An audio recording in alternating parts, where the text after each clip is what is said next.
Hello, मेरा नाम मनीष सिंह है। मैं एमपी के अनूपपुर से बिलोंग करता हूँ। ये मेरे मम्मी पापा हैं और मैं अप्रैल 23 से कुछ प्रॉब्लम्स को फेस कर रहा था, जैसे खांसी थी और भी तो बुखार भी आ रहा था। बस अचानक 24 अप्रैल को मेरे साथ कुछ ज़्यादा ही प्रॉब्लम, इमरजेंसी केस में मैंने दूसरे हॉस्पिटल में अपने नज़दीकी अस्पताल में ट्रीटमेंट शुरू करवाया। लेकिन वहाँ 17 दिन 20 दिन बीतने के बाद भी कोई इम्प्रूवमेंट मुझे नज़र नहीं आ रहा था। उसके बाद मैंने अपना ट्रीटमेंट यहाँ आके करवाया। बिलाल सर से मैंने कंसल्ट किया और उन्होंने जिस तरीके से मुझे समझाया कि ऐसे आपकी सर्जरी होगी, इतने दिनों में आपका पूरी तरीके से आप रिकवर हो सकते हैं, उससे हमें पूरी संतुष्टि हुई। हमने अपना सर्जरी यहाँ पे करवाया। मिस्टर मनीष एक यंग इंडिविजुअल हैं और वो हमारे पास एम्पाइमा की प्रॉब्लम लेके आए थे।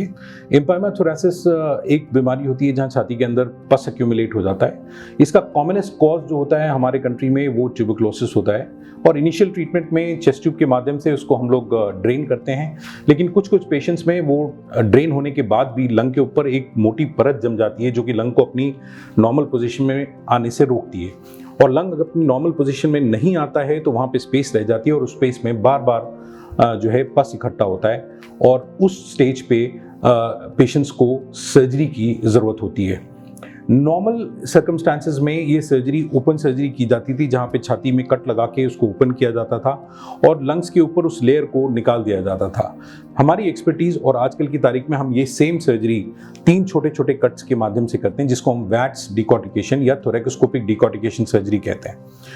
इस सर्जरी में 3 छोटे कट्स और कैमरा के माध्यम से वो लंग के ऊपर की पूरी लेयर को हम लोग हटा देते हैं ताकि लंग अपनी पूरी जगह पे एक्सपैंड कर जाए।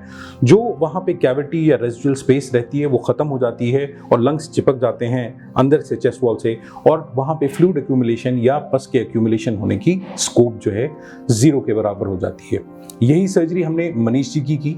आपने सुना he is now quite well and he is doing very well after the surgery. He is doing his normal routine and is back to his normal life.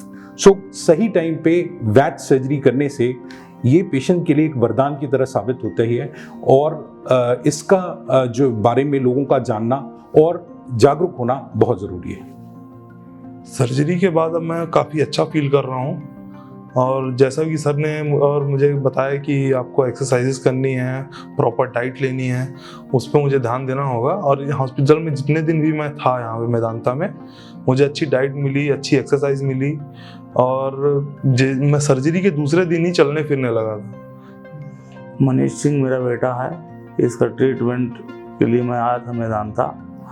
यहाँ का अच्छा ट्रीटमेंट रहा। डॉक्टर बिलाल सर एवं उनकी टीम ने बढ़िया इलाज किया।